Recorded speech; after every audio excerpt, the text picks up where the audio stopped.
گوجری زبان میں اپڈیٹ سنیے۔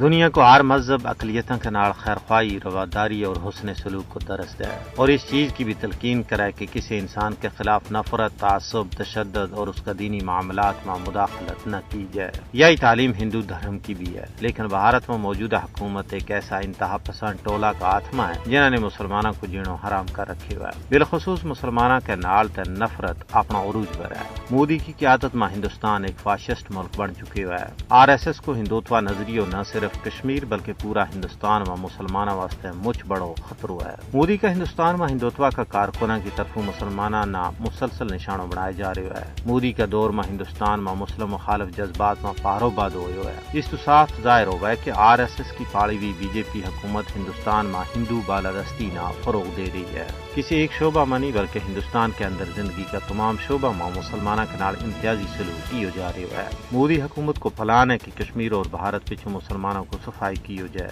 اس تک کہ کشمیر اور بھارت میں مسلمانوں کا مذہبی مقامات کی دین تیڑے بے حرمتی اور مسماری کی جا رہی ہے۔ ریاستی سرپرستی میں ہندوستان کا شرق و غرب میں BJP کا نیتا بنگار کے مسلمانوں کے خلاف نفرت کی آگ نہ ہوا دے رہے ہیں۔ ہندوتوا لیڈر کھلے عام مسلمانوں کے خلاف ہتھیاروں کا استعمال کو بھی مطالبہ کر رہے ہیں۔ جینوسائیڈ واچ نے نہ صرف کشمیر بلکہ پورا بھارت میں مسلمانوں کی بڑی نسل کشی کا بارہ میں خبردار کی ہوا ہے۔ ضرورت اس امر کی ہے کہ انصاف پسند دنیا مظلوم و محکوم بھارتی اور کشمیری مسلمانوں کا حقوق کا تحفظ واسطے عملی اقدامات کرے۔